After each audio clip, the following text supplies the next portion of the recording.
আসসালামু আলাইকুম। আজকে আমি আপনার লগে আমার বাচ্চাইন্তর খুব প্রিয় একটা জিনিস শেয়ার করবো।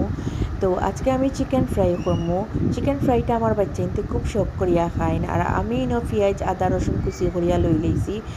আর একটু কর্নফ্লাওয়ার আর আমার কাছে চিকেন ফ্রাইড একটা মিক্স মশলা আসলো, মশলাটা অ্যাড করে লইছি।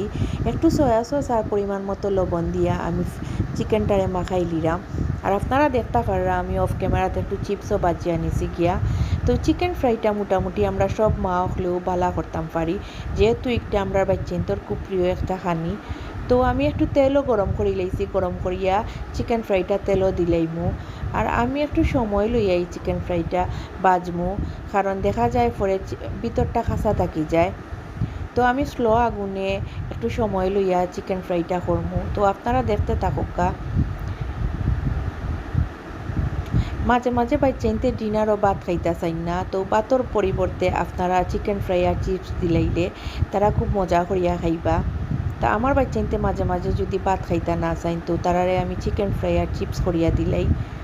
তো তারা একটু হয়ে গেলেও খাইয়া ঘুমাই যাইন। তো আমি বাকি যে মশলা আসলো মশলাগুলো চিকেনের উপরে লাগাইয়া দিলাইরাম। আমি মনে করি বাইরে থেকে চিকেন ফ্রাই আর চিপস আনা থেকে আমরা যদি গরো তারারে ওগুলা বানাইয়া দিই, তাহলে একটা তারার লোকে সবচেয়ে বেশি স্বাস্থ্যসম্মত হইব। তো আপনারাও ট্রাই করবা বার থেকে না আনিয়া গরু তারারে কিছু নাস্তা টুকিটাকি বানাইয়া দিতা। তো আমি এক সাইড ওই গেলে আর এক সাইড উল্টাইয়া দিলাইছি, আর সস দিয়া তারারে দিলাইমু। আর তারা একটা খুব খুশি করিয়া খাইন। আর আপনারাও বাচ্চান্তরে খুশি করার লাগি ট্রাই করবা মাঝে মাঝে গরো কিছু বানাইয়া দেওয়ার।